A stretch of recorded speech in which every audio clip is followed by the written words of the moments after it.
All right, ladies and gentlemen, I'm here with two really guys I love and respect in what they do, and we got two here, and I just finished recording a chat with Glenn Twiddle, which you guys will see online about how musos can market themselves better. So check that out. But we are joined by John Davies, who is like anyone in Brisbane knows is the guitar repairer. But and we all any decent guitarist around the place will have gone to John and his place at Red Hill. But I wanted to just bring John on to talk about that guitar side of things. But of course, he was a musician who did the circuit back in the days and was a great guitarist in himself. But also recently, he was telling me that he's like an international guitar doctor these days. Has been online helping a guy in Europe fix up his guitar, mate. What's the story behind that one? As I said before we went on air, this is a kind of tie-in story because his name is Philip Dick. He's a young, amazing guitar player. In fact, on my Facebook, there's actually a demo of us doing "Oh, I Will Survive," and he's just playing some just mad guitar over the top of it. But anyway, his dad is Peter Dick, who's actually used to be in Radio Compare with, of course, old mate Jamie Dunn. Oh, he was over there because he went over there, guitars, they do that thing where you go overseas and they do stupid shit. And this guitar particularly had a really dicey truss rod. So to begin with, I had actually made a tool to adjust this thing because the standard tool didn't work anymore. So I made the tool. It was great. He was playing it for 3 months before he went. He goes overseas, boom, rings me. It's got a big bow in the neck. Fuck. Sorry, swearing. And I'm like, right, okay, well, I got the tool. I literally cut down this screwdriver particularly for this job, and I still had this mangled screwdriver. So I popped that into a post bag and sent it over to the Netherlands. Took forever to get through bloody customs. I think it cost him $50, the poor bugger. It cost me a bit, but it cost him 50 to get out of. And anyway, we sat there and we did the old over the phone, and it was like, Clara, that girlfriend, that's why he's there. It's like, Clara, hold the guitar tight. Hold it down now. I was like, now, Philip, insert the tool. Can you feel it click? Can you feel it click, Philip? Good. John's OnlyFans on guitar repair. Like, now pull and I have not done yet. He's like, now pull the neck back slowly and insert. Anyway, we got there. So there you go. There's my thought. I almost got there myself just now. we all complain about that dodgy truss rod, mate. So what in guitar terms? Now that was sharp, Nick. That was mate, sharp.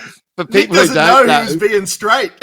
For people who don't know and think that John's going down the Pornhub line, mate, I'm not. What would make you think a thing like that, Glenn? In the guitar, what is a truss rod?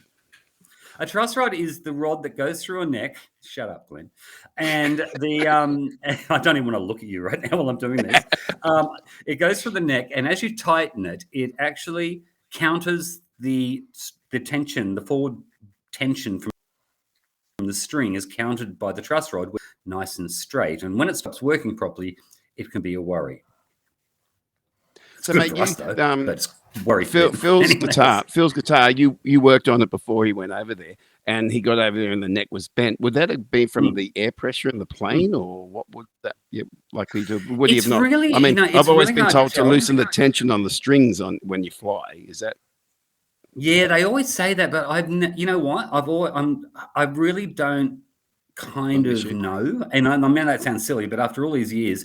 I've had as many. I always ask the question if we get something that's damaged in transit or whatever. I always ask the question, were the strings tensioned? And it's really doesn't make a huge amount of difference, I don't think, unless it's got really big string tension, maybe a bass or something. I don't know, but it's hard to tell. But my recommendation, now that I've actually had this platform, I would recommend take one wind off each string. That way you're placing your bets each way.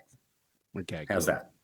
Now, mate, you go back to we first met probably back in the days when you were in motocross, and I was in Nicky Phillips. I think we actually met earlier than that. You probably don't remember, but when it was dare I say, Mark Phillips and the heater. Yep. And because you were a Craigsley boy, weren't you? Well, no, I was a Kedron boy. You were a Kedron boy. Okay. I always thought about you being a Craigsley boy because all the Craigsley guys seem to know Nick Phillips. But I think I met you like back even like before that. You wouldn't remember. I would have been like, oh, hi Nick, or hi Mark, you know. But yeah, so it goes back before that because I was a Kedron. Oh, sorry, I was Wavell, not Kedron. But Boy. And boy, what a disappointing experience that was. But that's for another podcast. Yeah, well, mate, I was. My name. And most people who know me, my birth name is Mark, and I got my first record deal in the mid to late '80s, and Jamie Dunn was Sorry, Jamie Dunn, go on. Jamie Dunn was managing me then, and we got some singles with Festival, put them out with Festival, and we were working with some producers in the States. And he was over there, and they wouldn't release me as Mark Phillips back then because at that time, this is going back to the very caveman days, there was a thing with Princess Anne. She married Captain Mark Phillips. Hang on. You're going to have to swallow that microphone, Nicola. They back in those days, I was Princess Anne was married to Captain Mark Phillips. Oh, of course. So they didn't want to release my music as Mark Phillips. So Jamie was in the States, and he phoned up back in the day before mobiles, and my mum had answered the phone. And they said they wanted to call me Nicky Phillips. And that was hilarious to our family because our dog's name was Nicky. So I got named after the dog. But here's a bit of trivia for you for your next trivia night that, that maybe one of your awesome. guest audience members is a trivia host. Indiana Jones was not named Indiana. It was whatever the dad's name, Junior. That's why Sean Connery calls him Junior, and the dog's name was Indiana. Really? So Indiana Jones, his name isn't Indy. It is an Indiana Jones. He's named after the dog. So there you go, Nick Phillips and Indiana Jones. And for people who are wondering, it must Glenn be in Twiddle, both cases a secret for success. Sorry, Nick, go on. People who don't know, Glenn Twiddle wasn't born Glenn Twiddle. He was born Homer and took on the name. You were born what? Homer Twiddle? No. Nick's How'd you guys meet? I'm going to go with that. John, how'd you guys meet? Yeah, well, I need a guitar. Help. There was a competitor, actually. I went to a competitor. I can't remember who it was because I didn't know. And then someone told me about John. And that's why, because when Nick told me that he was going to interview John, I thought to myself, because I was a customer of John's for a decade plus, for my entire music career, I didn't touch a truss rod. I didn't even like changing strings. Sometimes you're embarrassing me.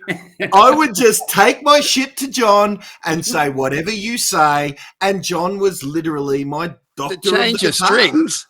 Mate, I'm a sook, man. I'm almost exaggerating. But what I would do is I would line up my setup visits with John and I would get the most out of that last set of strings before I took it to John. That way I didn't have to change the goddamn strings on the thing. Can I ask you just a quick question? This is still keeping within the realms of music. Tom Garland. I know that name. Garland? Why do I know that name? I do. Ray White at Caloundra. Oh, of course I do. Yes, no. All right. Well, here's the thing. Sorry, Nick. Don't worry. It's okay. We're not taking over. Okay, He's sitting back off the mic going, right, let him go. Yes, him and his brother Andrew. They own the business there. Absolutely. Tom is the lead singer of the very first proper band I had at Wavell High. No. And he was down last Saturday. He hung out most of last Saturday with me. Bugger me. I did not. I didn't know he could sing. Bloody hell. He's got a set of lungs on him. He's fantastic. Really? Wow. Okay, Nick. All right. Sorry, Nick. Nick's just sitting there going like, okay. Yeah. Right. No, this is great, guys. This whole thing, I thought tonight we could have a good fun chat together, and I'm already into the whiskey, and if you guys want to jump into yours. Well, one thing I wanted to ask John, because Nick was going to have John on to talk about guitar tech stuff and how to maybe do a setup and all those things. And I don't want to derail that conversation because I'm sure it's going to be helpful. No, derail it, please. It's going to be a question. It's like unfortunately I can't quite pull off what I did in the Netherlands the other night, but you can ask the question. but the thing that I wanted to say, Nick, what you've got here is you've got a guy who has had a successful business in a highly competitive marketplace with a prominent, position on Caxton Street there at Paddington or whatever the street is, that main street there.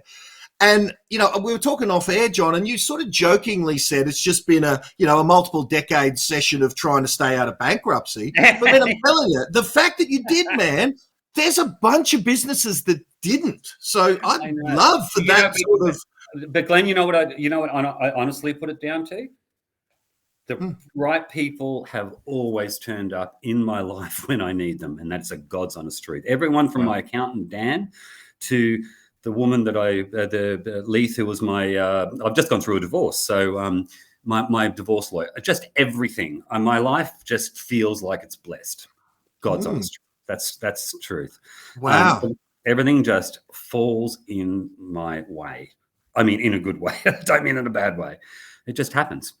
What would be your biggest business lesson, if I could ask it? Because I do have to run, so you guys can finish this podcast. Mate, you're here for the journey now, mate. You're not backing out of this. But I do want to ask you, man, from that business perspective, like you were a performing musician, is there anything between being a performing musician, with talent, even though you play your guitar weird, upside down, back to front, and all this shit as a lefty, but from that to building a business that's lasted 20 plus years, I don't know how long, because I know I've been a customer. Well, I actually started.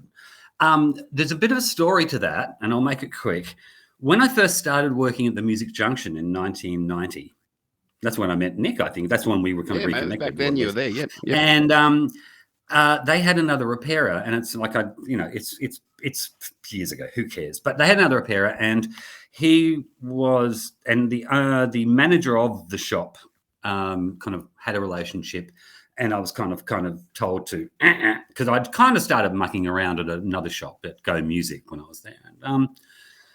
But I found that the guys in the shop who were also working players kept giving. I was fixing stuff under my under my parents' house in Wavell Heights, but the guys in the shop kept giving me theirs and their clients' guitars, and they used to secrete them in the boot of my little TR7 for me to take on. But fortunately, and the manager just kind of like, everyone just pretended like, just, I don't know how we would have been so busted, but fortunately the manager got sacked. So after that, it was all kind of guns blazing. But I don't know, it just, I don't know. You know what? I mean, honestly, if I didn't love it, I wouldn't be doing it. I think, to answer your question in short, two things: right place, right time. We all know about that, right, Nick? Yep, absolutely. Nick, hello. Absolutely. I'm here, mate. Can't hear me very well. Sorry, I'll fix up the levels later. And it's like it's right place, right time, but it's also just you've got to. I mean, I'd be doing this if I wasn't getting paid for it. Simple. Wow. Yeah. The hardest part, though, I think, of any business, and I think you, Glenn, would understand this, and you and I'm sure Nick would understand it, in the same way that when you play in pubs, there's always dickheads. And it's very important to work out early who the dickheads are if you want to survive, because there are people who will take your energy and they will. And I don't know. You know what? It's a funny thing. I don't know whether I've just matured and I notice it more, or rather than get peeved about people's behavior, I rather stand back and observe. But there is a lot of entitlement with people. Not all people. I have the 99.9 beautiful customers, but every now and then one sneaks through the door and I kind of feel, I get that, and it's a funny feeling because it just takes me back to, I don't know, 30 years ago when I had no control who I had to deal with, basically. So from my perspective, Nick. Is there a difference between?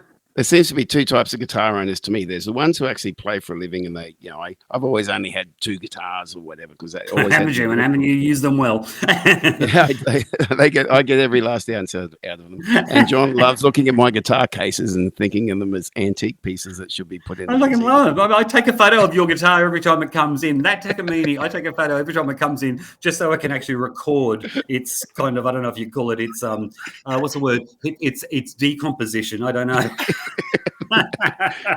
Mate, it's like me. You get so worn down and full of crap. My guitars are full of that, and they're full of soul and spirit. So that's great. But you've also got these other guys, which, not to belittle them, because I don't mean to, because they're probably good business for everybody. But a lot of guys who got into business and corporate and all that stuff, and they kind of buy guitars as a hobby. That's like their thing. They collect guitars because most players can't collect guitars because they're your work tools. You get these people with money, they collect guitars.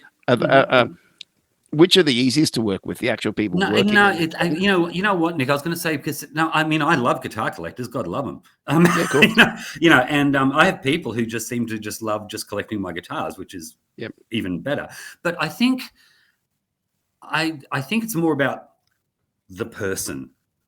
There are people who walk in the shop and they'll look at the wall, and this doesn't happen often because I make it difficult for people to come into the shop.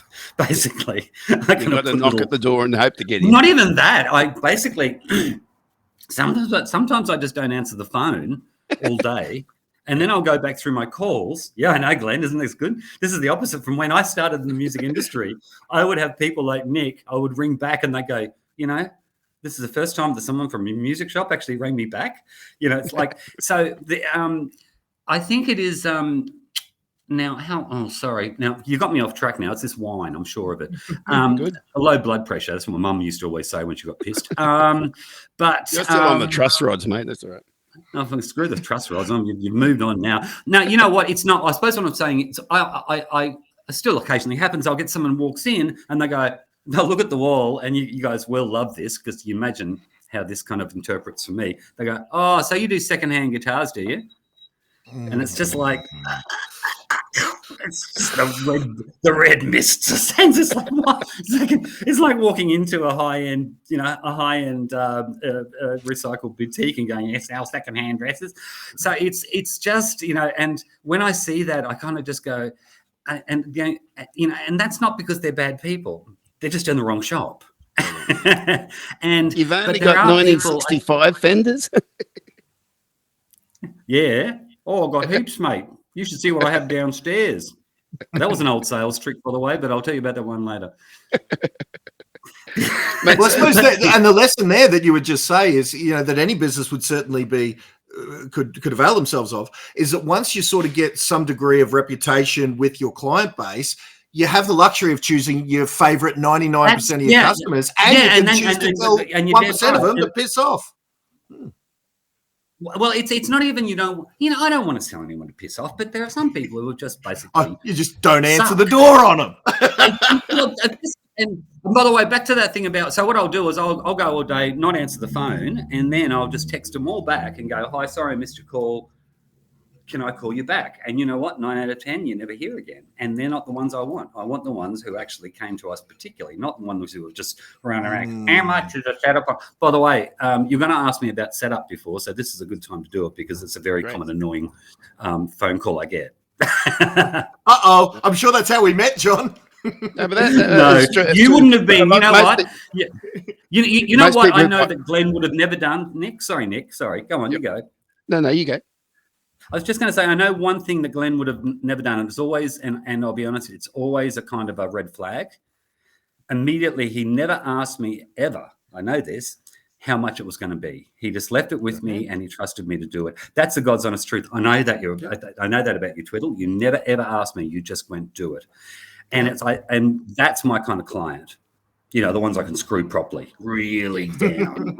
I'm outside the box. I have to always ask how much is it going to be in case I don't have enough in my bank account. So. No, but you're a working musician. That's a different deal. And you're a nice guy. You're not an ass. But all the people I know that have panel beating businesses, I know people that's hugely successful businesses that require massive amounts of customer facing, and they're all at our age. None of their kids want their business. And but the thing that's killing it is that they're just over people. And I can understand it, I suppose. I'm very privileged because I get to do, as you said, Glenn, and I do get to choose a little bit. Yeah. But still, very cool. Anyway, No, I still come home. Before I run off, I do just want to say what John said is true. Don't leave me with him. Well, here's the beauty about John, right? For any of you guys watching it, John's right that I never asked how much. But here's the thing. He was joking about who he could really screw, but I promise you, that man did world-class job. And there are times that I thought, do I tell John he's undercharging me? Because I'm telling you, I know I would have paid more because the guy did sterling work. I know. And I took him some projects that should not have been done. Like he was taking tremolos and undoing floating bridges and all this shit. What can I tell you? It was world class. But there's one thing, here, Mr. Twiddle, and that is I learned from a good Italian restaurateur. In fact, I had my wedding at his restaurant, and you look after the people who look after you, and that looks after itself. And that's really what it comes to. And if I get rid of one person who's annoying, chances are, I don't mean to be cruel, but birds of a feather, I'll get rid of a whole bunch of others. And that's how I work it. Cool people hang out with cool people, you know? Yeah, and I'll back you up there on that, Glenn.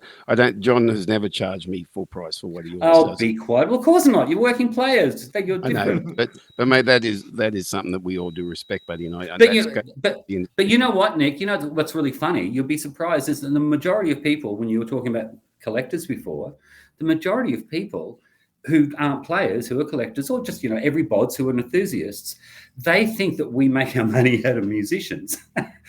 They think that the bulk of our business is musicians. And it's part of our business. But what they don't know, of course, is we do obviously look after our local. Mate, that's why I want to talk about your business here, because even though this is a little thing I'm doing, just to be able to tell people about what you do is hopefully my little way of giving back to you a little bit about. Go on. Do I have to? I hate talking about myself. But let's get talking about guitars, buddy. So, right, so let me do a runner though, gentlemen. Love you guys both. You guys have both been so influential in my career. You're weak, Twiddle. You're weak. You're weak. I'd love to take off that. But love to do this again. Love to do this again if we get a chance. Well, love it. Let's make it. How about we do a regular 3-way track together where we just talk some shit? I'll be honored, gentlemen. Dude, there is just a lot of shit there. All right, see you, Glenn. Love you for your time. Continue, gents. Love see you guys Glenn. Later. See you, Glenn. What a special treat that was, Nick. Thank you. Well, man, that's right. I hope that was all that I brought him in that last minute. That was great. But he's always been a good friend of mine. He's followed my music, and he has become incredibly successful in this training space of marketing. And what he went through to bring out Arnold Schwarzenegger and as I say, Branson and Gary V and he did all that. And but you know what it is, but for both of us, is that we both know that he is the most genuine person you could possibly. He just exudes. And by the way, sorry to go sideways when I talked about my friend Tom, who was a singer in my band at Wavell High. Yeah. But I knew Glenn would know him because Tom's like Glenn. Yeah. He is just totally the best person you would ever want to hang out with. He's just genuine to the core. That's great. Yeah. Mate, thank you for doing this. And look, I do want to cover some basics because I'm trying to get this out to our local industry. And a lot of people in our industry or just newcomers coming in, they buy guitars. They really don't know what's involved. Can you speak into the mic a bit more, please? Yeah, I'll set this. I'll fix this up in the post. Oh yeah, I'm sorry that I'm sorry that I haven't got enough. I'm really listening to me, but let me know if you can't hear me. But mate, I find that a lot of people don't even know. They buy a guitar, they go out and play it, and buying a guitar is actually a spiritual experience to me. It's like the first thing you have to do is connect to that bit of wood and that bit of thing, and then there needs to be something there where you just feel comfortable. Mm-hmm. But then when you get it comfortable, you've actually, most shops, I'll get them in, and if it's a Maton or whatever, they'll set them up reasonably well, but they never actually fully set them up. So that's where someone like you comes in at step one of setting up a guitar properly. You know how I kind of layman's, I was going to say, in layman's terms, could you explain what setting up a guitar means? I can probably say it, give it to you in recording terms. Mm-hmm. Setting up the guitar in the factory is like the mixing. Setting up the guitar when we do it is like the mastering. It's the icing on the cake that makes the whole thing just so beautiful. Makes sense. It makes it feel. And one of the things that because people will ring me constantly and go, "Oh, how much is a setup?" It's like, well, when you kind of clarify that, it's like it's something you can't quantify without seeing the instrument for a start, because you really don't know what needs to be done. But at the end of the day, it's about making the instrument feel like it's been played in for a while. You know what I mean? You should feel it. It should feel like an old shoe when you play it. And that's really what we're trying to capture when we do a setup. So it's not just about setting the intonation and the action and all that stuff that you'll see in the forums. It's actually about making it feel really yummy to play. For example, we do a lot of work for a shop in Armidale by the name of Black Dot Music. And these guys specialize in custom shop, antique, vintage. You remember Steve Jackson's Rare Guitars down in Sydney? Yeah, of course. That's Steve and his business partner. And they're just bringing back. They go to America, they curate, they bring their stuff back, and then they send it all to us to actually zhuzh, and then they send it back and sell it. But it's the setup thing. I started setting up guitars when I first started working. Well, when we got over that hump with the manager. And I set up my bench in the shop and I started setting up guitars. Now, all I was doing is just making the frets really yummy, polishing them and, putting new strings on. Because the worst thing to me, Nick, and you'll know this from going in many, many guitar shops, is picking up a guitar and it's got rusty strings on it. Yeah. And it doesn't feel like it's been played for, ever. It's barbed wire. Yeah. And that was an absolute no-no. So the first thing I started doing is just basically making sure all the strings were fresh and the frets didn't have sharp edges and all those little things. And it kind of went from there, really. And that's 35 years ago now. Yeah.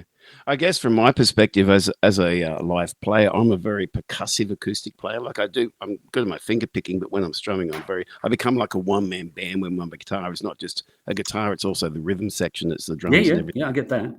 So I work the strings very hard, and I'll often get to a stage where I'll be breaking too many D's and G strings because they seem to be in the middle of everything.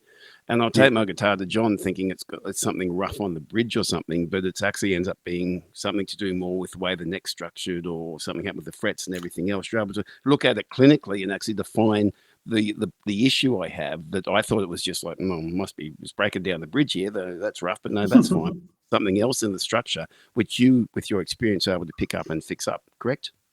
Well, I suppose. I don't know. That's being very generous. Thank you. You've always done it, mate. But, solo artist and broken strings, what are you going to do? But, is Mark Lockyer still around? Mark Lockyer. He used to play around Brisbane. I remember his record, he told me, was 22 strings in one night. Wow. You would have maybe you never met him. You would have loved that. Yeah. That's the other thing about being a working musician, and this as well as I do, is you never go to gigs because you're always working. And people say, "Oh, you must know this artist or that artist." And you're like, "Yeah, I've seen that poster, and I was loading in as they were loading out, or whatever." You sort of pass each other. And that happened with us a lot when I was doing the Hutcho circuit, and you were doing it with motocross, and we'd all be in other towns at the same time, misbehaving badly most of the time, and doing our gigs. But we knew of each other, and occasionally we'd meet. But we'd be a load in or a load out. I remember. And by the way, can you ever forget the beautiful smell of the interior of a nightclub at 9 o'clock in the morning when you're loading gear out? It's a unique smell. The only thing more unique is some of the accommodation we got to stay in. Oh, you got me before I got there. I remember. Sorry to interrupt, but I remember the very first time there was a homeless man called Pat that used to live around. You'd see him walking everywhere. He was short. I think he's since passed. Poor man.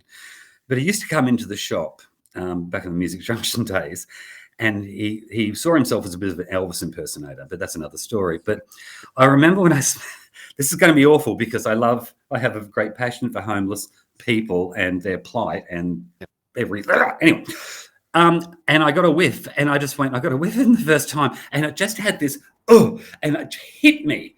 And I was searching in my brain for a day or two, thinking, I smelt that before. The Band House in Cairns. When we were playing at the Innisfail, the Cane Cutters Hotel in Innisfail. The Cane Cutters.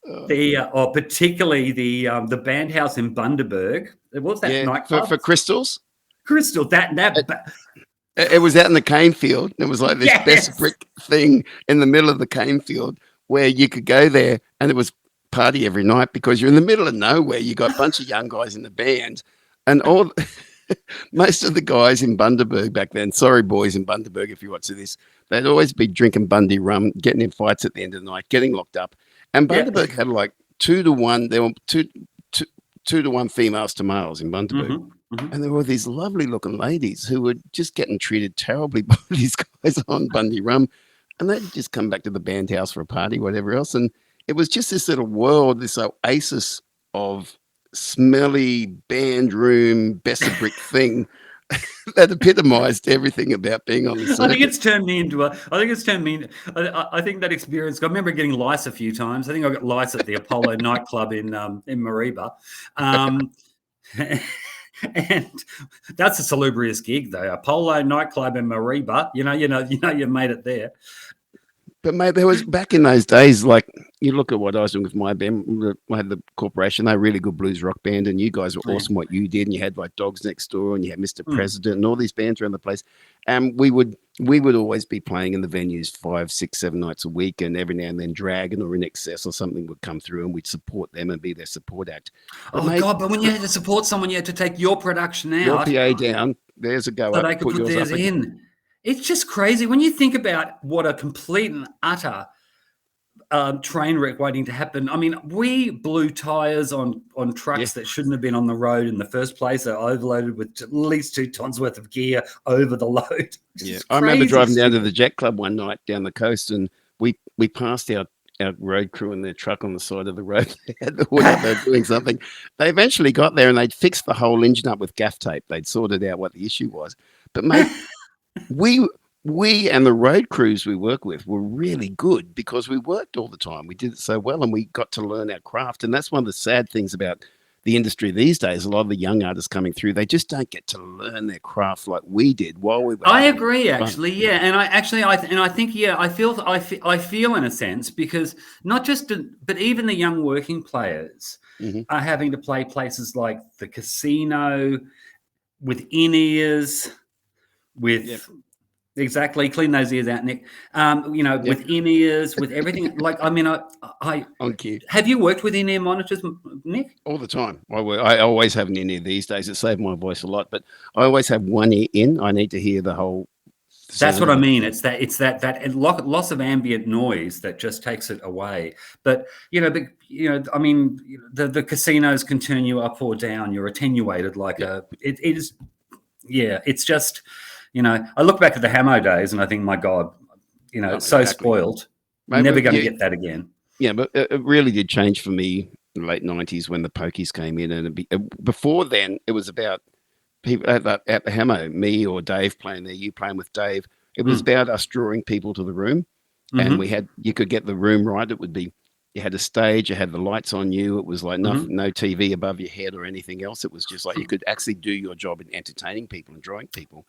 Now it's so tough because you walk into so many of these venues they book you into, and there's a TV above your head, and they've got the Pokies over there, and it's going on, and it got the focus got shifted from being the entertainment drawing people to it being the Pokies, the restaurant. And okay, we'll put the entertainment in the corner over there. So that did change.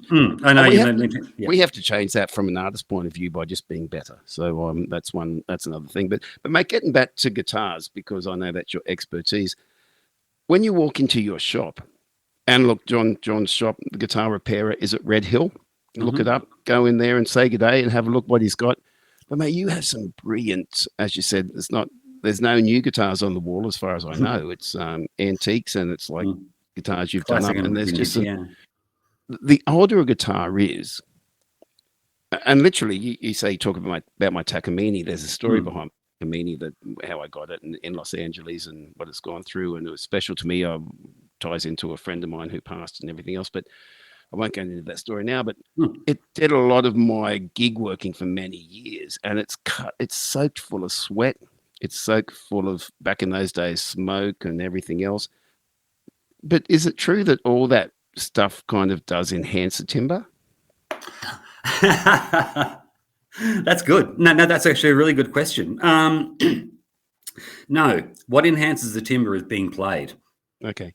A bit of smoke and alcohol poured in there doesn't hurt. I mean, if I find a big mothball in front, if I was to take your guitar and clean it out, and I found, because all guitars, if they're played a lot and whatnot, they get like a tumbleweed inside. Yep. I always put the tumbleweed back in. That's true. So it's earned. it's the more it's played, but not like, that whole thing of like, your ass going to age like vinegar. It's some guitars will never do anything no matter what you do to them. But bear in mind that most of those guitars end up never being played because they were never that great to begin with. Right. But the ones that get played like yours and just get played and played, there's just no way in the world that they can not get better with age. And you've got a hole in your. I mean, have you worn a hole right through it? Yeah, it hasn't worn right through, but I'm heading towards that Willie Nelson stage. But that girl, my Takamine, I tend to use her more now as my backup guitar, and I write on that guitar. That's the guitar I just seem to write all of my songs on. Yep. I have a Maiden Messiah, which is my work guitar, and I was so lucky.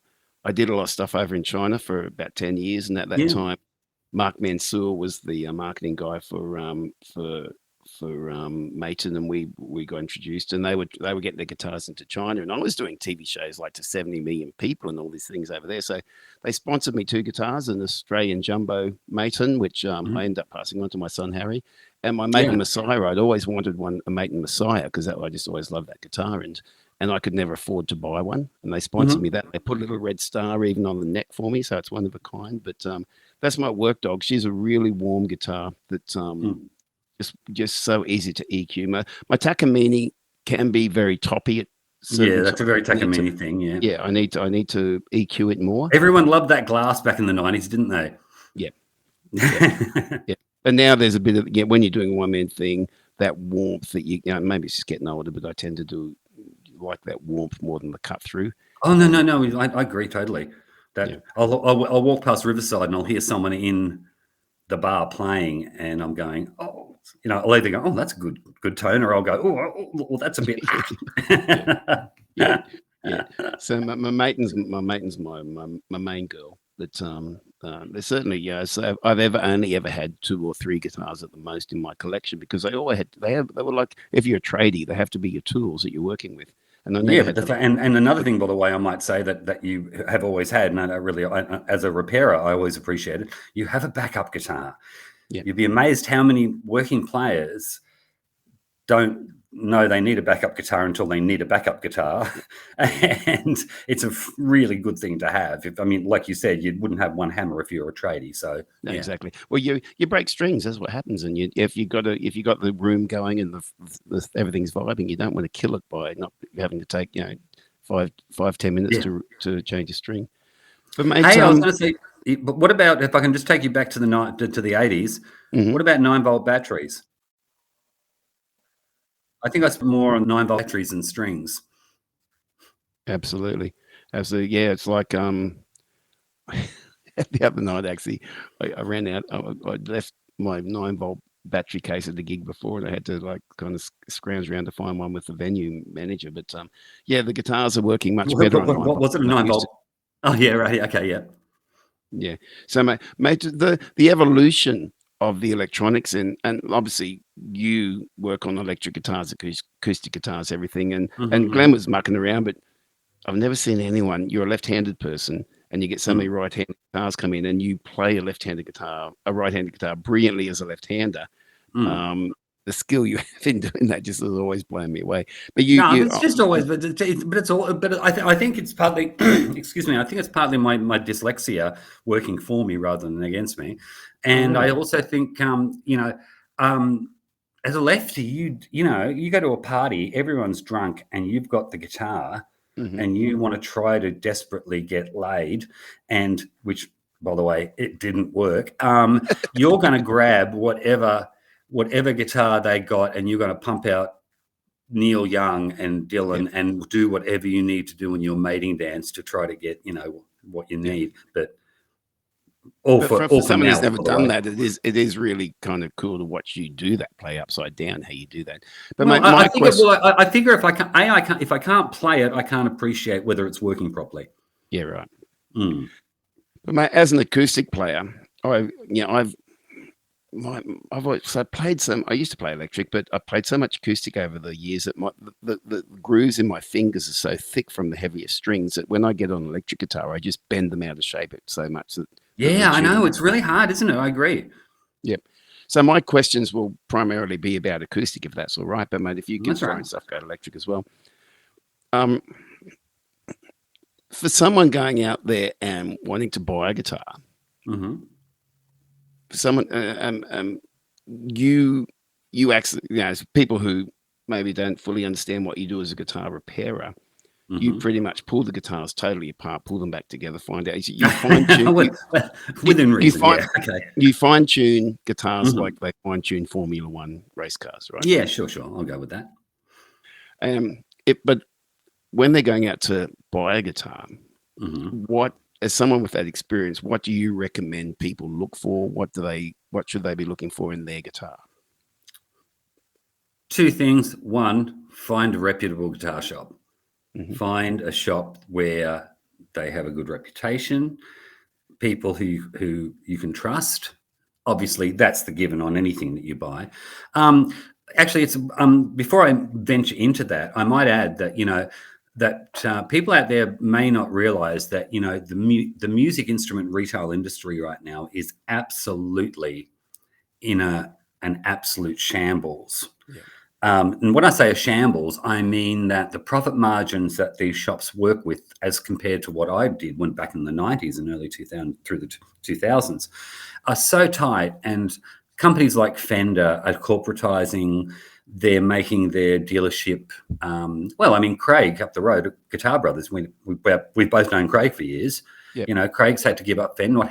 He's had to give up Fender because he's going head to head with their online store, their direct sale online presence. And unfortunately, bricks and mortar stores. So to answer your question, sorry, a little while coming around, but to answer Great, your mate. question, is that first of all, find a bricks and mortar store where you can actually play the thing, because most things now, everyone's buying online. And in America, again, talking about Steve Jackson before, Steve said that when he went over and every time he goes over on buying trips, the brick and mortar stores are drying up and more people are going online. And so, one, support your brick and mortar stores, because that's where you're going to find it. But to answer your question succinctly, you'll know. I don't know how more to say that. If I play two guitars at someone, isn't that nice? Yeah, I'm going to play at you now. I'm going to. If I play, they go, oh, I wouldn't know a good sounding guitar. I can pick up three guitars and they will pick one that's right for them. You know what I mean? They will know which one resonates with them. One, the sound, playability, but I think I don't mean to be awful, but don't scab on buying your guitar. I see a lot of things come through that slightly annoy me. And again, we were talking about me being annoyed before we went on air. I'm still being annoyed now. I would say this to parents. If your kid wants to wants a guitar and buy a guitar, you don't have to spend a fortune. Spend $200 or $300. You'll get something good. But don't come into me with a $50 guitar going, "Oh, can you make this good?" It's unfair and it's disingenuous to your kid, to be honest with you. Yeah, but that guitar... That's a good point for someone looking at buying a new guitar. The thing is, you're saying, yeah, $50 guitar, don't even worry about it. But you don't have to pay $3,000 for a guitar. You can get a decent guitar these days for $500, Yeah, I mean, look, I'm obviously going to, my obvious preference is there are three major guitar shops in Brisbane who I have major respect for. Guitar Centre, of course. Guitar Brothers, they're like my neighbours, and I'll be honest with you, they're my favourite shop in Brisbane. And obviously Guitar Shop, I can't leave Nigel out. We've been knowing each other so many years. So, these shops are really good. There's a new one, by the way, too, called, I think, Old Cool Guitars over at Wollongabba, which is cool. I hope they go well. But, it's these little independent shops that keep life interesting for guitar players. If they go away, then we live in a world where you and I got to have something that the next generation's not going to have, and that is to go out and hang out in guitar shops and annoy salesmen. Well, mate, while these days I do buy a lot of things online, I would never buy a guitar online, just to put that out there. you've got to, if you're going to buy a guitar, you've got to have it in your hand. You've got to feel it. You've got to see what it feels like, how you connect to that timbre, how Totally. you connect to that whole thing. So if, this whole thing. Yeah, no, look, I actually stopped doing online sales. Like I was doing, Reverb, which is a great website for selling equipment. But I found myself every time I had to send something interstate, where it was sight unseen. And as you know, with the guitar, it's visceral. You've got to pick it up. It's got to feel good. Everything's got to speak to you. When someone walks into my shop and they pick up that guitar, and you know that they know, which is great. But, you can tell that they are in love with that guitar. That's not something you can get online. And as a result, I found that I've stopped, unless I know the person or I have a good relationship with them, I won't really sell, interstate or even intrastate unless the person plays it first, because I find it too stressful when I send something hoping it's going to get there in one piece, and B, they're going to like it. You were talking before about you were talking before about the batteries in guitars, but acoustically, in acoustic guitars, obviously the electronics have improved amazingly. Like there's like great electronics in acoustic guitars these days where you get great things. Has the same evolution happened in the electric guitars, or is it like going back to pickups from the 60s? No, yeah, I think it's okay. To answer your question, well, twofold. Your old pickup and that old Takamine, is it still going? Yep. Oh, wow, it's amazing what you can do with the soldering on. Great job, so, mate. but they have a legendary sound. They're punchy, they're fat. I remember him. David Love's Ovation. It was an old '90s one. It was one of the punchiest acoustics. Acoustic electric. So to say that, in a sense, yes, the technology is improved. Now you have guitars with multiple pickups or and the overall, what's the word I'm talking? The overall outcome of what that sounds like, it's definitely, I suppose, an improvement, but it's hard to tell with maybe audio. Maybe my vision is limited. I found when Maitons first came out, I found them to be very MIDI. I couldn't get rid of that MIDiness. Whereas you mean those early preamps with the wooden fascia on them and stuff? Yeah, they were just got it. Yeah, MIDI. I found these days my Messiah is so easy to EQ. It's just like you pull out that 1.6K a little bit out of it, and it's there. It's so nice. Mm-hmm. So I'm comparing it to that laneway rather than your vision of knowing much more. Oh yeah, but that's the thing. It's always hard to know because, I have people who still ring me wanting to know. God, now we're really getting into tin tacks here. So this is obviously going to be for the geeks and freaks. But a lot of people, I still get phone calls from people wanting that old maintenance system you were talking about that was very MIDI. Okay. A lot of people love them. A lot of people love the really old Takamine systems from the 80s. And so to answer your question, no, I think in one way or another, we're kind of reinventing the wheel when it comes to guitars and stuff. That's not to say that they're not getting better and there's not some amazing ideas out there, but you've only got to see how many people are buying, vintage reissue instruments to know that people want, the classic sound, So, mate, if someone came into you with like a classic Fender electric guitar from the 60s, and that's got that warm timbre, it's like a beautiful guitar, and would you, and they're having trouble with their electronics, would you tend to try and heal their original electronics, or would you like to replace it with something new? Okay, that's easy. I would replace, if I needed to replace it, if it wasn't salvageable to be cleaned up or to make, I would replace it, but I would obviously keep the original part with the guitar. Right. So having the original part is as good as having it in the guitar. Right. Because at the end of the day, we all know that things will break down. So I would replace that with something as close to the original as possible, but still have the original. And if you have that, that doesn't devalue the instrument. That's if it's done properly. So, yeah. Have you ever done much Luthering work of making your own guitars? Okay, well, Luther is kind of a weird. It's a weird thing. I get people come in will very often ask me. It's like, oh, are you They'll come up. I've heard Lutherans. Lutherans a good one. I've had Lutherans a lot. Lutherans, Luthiers. I love that. Luthier. That makes me feel good. And Luthier is basically anyone who works, with stringed instruments, a very broad range. But taking what you said, no, I couldn't do that, Nick.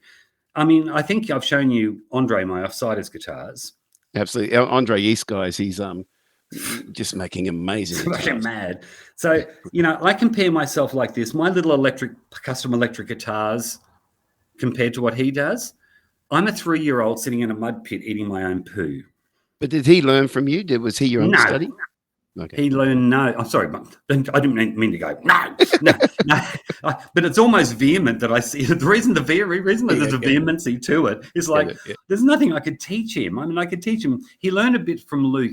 We got Andre when he was 15. Listen to that.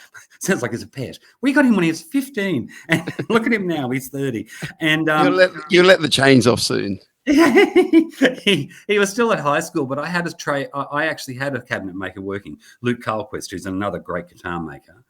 And Luke was working with me, and he, they'd hang around for a while. He was with me for over a decade. And this kid applied, and he came and started working 1 or 2 days a week. And I don't know, it was just something about him. He just was so quiet and so reserved, and he was so shy, painfully shy. But he was just had a work ethic. I actually took him up mainly on the work on he would never sit idle. He would be asking, what's next? And I was like, just that work ethic alone, that's what hooked me. But then when he started actually working and doing the actual course, when he actually started doing his TAFE course, and they were sending the first time I sent him he went to TAFE. He was supposed to be there for the week, and they rang me on Wednesday afternoon and said, you can have him back. We can't really teach him anything more. No kidding. This happened twice, and after that it was like, it figured, and I should say too, at the end of his work experience, his high school work experience, he said, are you going to offer me a full-time job? And I went, I can't afford to. And he said, well, I've been offered a full-time job by a billiard table maker. And I said, okay, fine, you got a full-time job. You go best decision ever. And but so for people who don't know, Andre is my boy. He's been with me for 16 years since he was in high school. We see each other every other day. Fortunately, he has a workshop at home, so he doesn't have to look at me these days as much. But we've been friends, and we've never had so much as a crossword between us. And we have I'll put a link up on. I'll put a link up on this thing where they can see Andre's guitar. Oh, thanks, mate. I remember strumming. He had a baritone acoustic there. In your shop baritone, yeah. And mate, that affected my truss rod. The most amazing thing I've played. And I think if there's any really rich person out there who wants to support this podcast, they should just sponsor me. Look, it's only $10,000. Hey? Yeah, exactly. They're absolutely beautiful guitars. But mate, I really appreciate your time and having this chat, and I hope you enjoyed having a chat with Glenn along the way as well. And mate, this has been absolutely wonderful. Would love to catch up again. Hopefully, I'll get phones next time, so we're more. Yeah, it's all right, mate. I've learned a little. I started doing this thing 18 months ago and just working out how to do the basics, and I got a bit better at it. And it's a bit tighter than we used to be, but I'm not into making it really pretty and everything. It's about the chats we can have. It's about how we can talk about our industry, how we can talk about. Spontaneity is an art, and it is. Yeah, I agree. Thank you. And by the way, sorry, you go, mate. There you go. I was just going to say, bringing Glenn on, that was a coup. Well, I reckon that you and I and Glenn could maybe do a bit of a regular chat maybe every few weeks, whatever, and just talk shit and just have some fun. And there's just so much shit going on in the world at the moment, as we all know. And sometimes it's just good to just rave and have a drink together. And no. Sharing happiness is a good thing. Hey, by the way, I think I know a Facebook page that will love to hear this stuff, and that would be 80s covers bands. Have you seen that on Facebook? Yeah, I have a member on that. I'm going to share that on this, and anything you can share it on, mate. What I want to create here, I want to talk to a lot of local artists and everything. I want to create a community where we all come together, because we have, one thing we found out through COVID was that no one represented us. We had no central point. There's no union. Speaking of the mic, fella. There's no union. There's no anything anymore where we all come together. And I'd love to create a little community where we can share across our social media profiles. Here's a place where we all chat and tell our Oh, stories. no, I love the idea, mate. It's wonderful. I'm And trying having to, someone but- like Twiddle involved, well, what are you going to do? Right. But having someone like you involved, mate, you've always been so on. I'm not pissing your pocket here. Why I am? No, I'm not. But you from decades now. When I had an issue with my guitars, I'd go to you, and you were always so generous in your knowledge and your time. And you'd tell me when you were busy and say, come back tomorrow, whatever else. But then you'd work it out, and you'd always help players. And I've had that comment from numerous people I speak to when I said I was going to chat to you. And mate, you should be honestly really proud of the influence you've had on so many players. Being a player yourself and a great player, to move into the space of working on guitars, which is so much a part of our heart and souls for people who work in the industry, mate. You're the healer of angels, mate. But let me tell you one thing before I go. The only reason that I have this, or that I've been blessed and privileged enough to do this, is my father had a workshop. Not an elaborate workshop, but Dad used to weld, and he used to be always doing stuff. He was that dad, he could build a bloody Besser brick Barbie. He fix could build anything. Yeah. And I think just having that workshop space, so many kids now, because I still get kids asking, how did I get into this? Which is a really convoluted story and too hard to actually explain to anyone. Yeah. But I feel that, kids don't have that opportunity to have that workshop. And I used to immerse myself in that workshop. It was my, in actual fact, to be honest with you, if I was to look at the shop, it's like an extension of like my childhood fantasy, to be honest with you. Yeah. Well, unfortunately today too, screens get in the way. Kids spend too much. You've got screens taking over things where you used to spend your time fiddling in workshops and fiddling with things with your hands more. And I think it's a real encouragement to, the art of looking after guitars is something that I think it needs to be. It'll never go away because people play guitars all the time. But by the way, and we should be using this as a platform because you and I need to do one for my Facebook page as well, friend. Yep. Because that would be really, really good. Because I love I'll send you the link. podcasting. If you could share it to your page, mate, that would be great. And mate, don't worry, I'm going to for sure. When does it go up? Yeah, I'd love to have you on regularly if that's all right, buddy. But thank you very much, mate, and really appreciate your time. And honestly, you pulled such a good one with getting Glenn on. I was literally, that is so weird. This is what I said before. I've been thinking, I said things just keep falling into my lap. Yeah. I've been thinking about Glenn lately, and I've been wondering. I was talking to Andre the other day about Glenn, and I was trying to explain who Glenn was. Yeah, because he's such a joy of a person to be around. So this has just been the best. As a U2 brother, so thank you very much. Mate, pleasure. I definitely will be reposting this. Wonderful stuff. Okay.